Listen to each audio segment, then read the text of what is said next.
بسم اللہ الرحمن الرحیم۔ امام احمد بن حنبل اتنے مشہور تھے کہ لوگ ان سے ملنے دور دور سے آتے تھے۔ امام احمد بن حنبل عراق کے علاقے گئے۔ جب تھک ہار گئے تو ایک مسجد میں آرام کیا۔ مسجد کا خادم آیا، کہا کون ہو تم، نکلو یہاں سے۔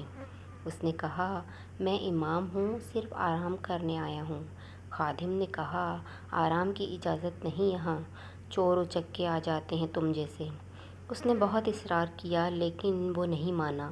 پھر وہ جا کر سیڑھیوں پر بیٹھ گئے اور وہ بندہ وہاں بھی آ گیا۔ ہاتھ پکڑ کر دھکا دیا اور کہا نکلتے ہو کہ نہیں نکلتے ہو؟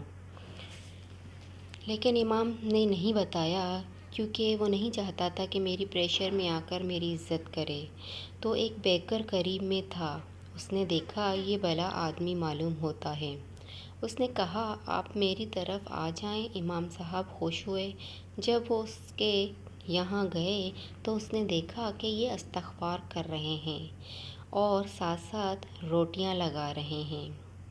تو امام صاحب بہت خوش ہوئے اور کہا کہ آپ بہت استغفار کرتے ہیں۔ اس نے کہا اس کی ایک وجہ ہے۔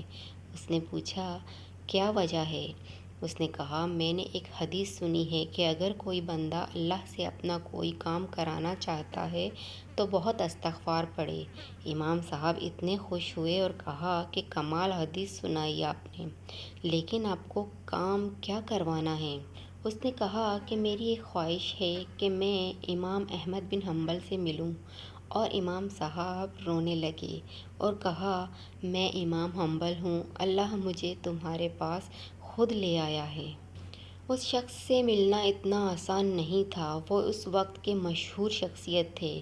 یعنی ذکر کی برکات بہت زیادہ ہیں، اس لیے اپنی زندگی میں ذکر کو شامل کریں۔ زندگی میں گپ شپ کریں لیکن اتنی نہیں کہ دل سخت ہو جائے۔ ذکر بھی کریں کیونکہ اگر دل سخت ہو گیا پھر آپ کا دل کچھ بھی کرنے کو نہیں کہے گا۔ آپ کا دل ہی نہیں کرے گا کہ اللہ کا نام لینے کو۔ اس لیے ذکر کرتے رہیں تاکہ آپ کا دل نرم ہو جائے اور زیادہ سے زیادہ ذکر کرنے کو دل چاہے۔ نبی کریم صلی اللہ علیہ وآلہ وسلم روزانہ 100 مرتبہ استغفار کرتے، حالانکہ ان کے گناہ معاف تھے۔ جو بندہ استغفار زیادہ کرتا ہے وہ ہر قسم کی مصیبت پریشانی سے دور رہتا ہے اور اللہ وہاں سے دیتا ہے جو اس نے سوچا بھی نہیں ہوتا۔